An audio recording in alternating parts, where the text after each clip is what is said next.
Welcome back to my channel Kusuma's kitchen. ఈరోజు కుసుమాస్ కిచెన్లో సింపుల్గా చేసుకునేటువంటి వంకాయ వేపుడు చూపించబోతున్నాను. ఈ రెసిపీ పప్పుచారు, పప్పు చేసుకున్నప్పుడు, రసం చేసుకున్నప్పుడు సైడ్ డిష్లా చేసుకోండి, చాలా బాగుంటుంది. ముందుగా ఈ వీడియో మీకు నచ్చినట్లయితే లైక్ చేయండి, షేర్ చేయండి. కొత్తగా నా ఛానల్ చూసే వాళ్ళైతే సబ్స్క్రైబ్ చేసుకోండి. సబ్స్క్రైబ్ చేయగానే గంట సింబల్ వస్తుంది, దాన్ని క్లిక్ చేస్తే ఆల్ అనే ఆప్షన్ కూడా వస్తుంది. దాన్ని క్లిక్ చేస్తే నేను పెట్టు ప్రతి వీడియో మీకు నోటిఫికేషన్ వచ్చేస్తుంది. మరి చూసేద్దాం వంకాయ వేపుడు.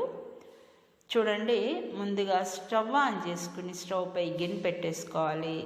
దాంట్లో కొంచెం ఆయిల్ వేసుకోండి. ఆయిల్ వేడకంగానే ముందుగానే నీళ్ళల్లో కొంచెం ఉప్పు వేసుకుని దాంట్లో వంకాయలు కట్ చేసి పెట్టుకున్న ఆ వంకాయలు తీసి చక్కగా కాగే నూనెలో వేసుకుని నిదానంగా మీడియం ఫ్లేమ్లో పెట్టుకుని వేపుకోండి. ముందుగా కొంచెం పసుపు వేసేసుకున్నాను.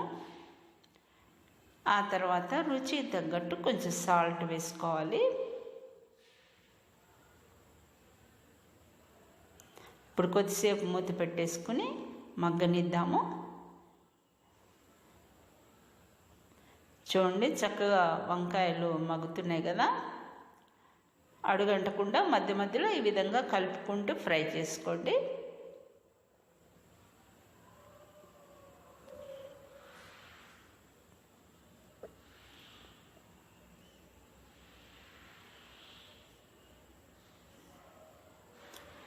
ఇప్పుడు రుచికి తగ్గట్టు తినే వాళ్ళని బట్టి చూసి కారం వేసుకోండి.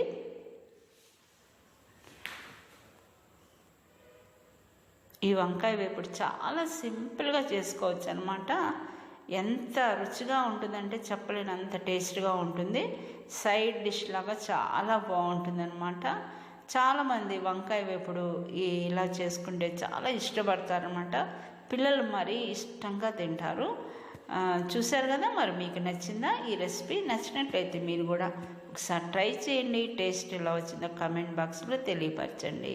ఇలాంటి రుచికరమైన రెసిపీస్ చూడాలంటే మర్చిపోకుండా నా ఛానల్ సబ్స్క్రైబ్ చేసుకోండి. మరి ఒకసారి కొత్త వీడియోతో మళ్ళీ కలుద్దాం.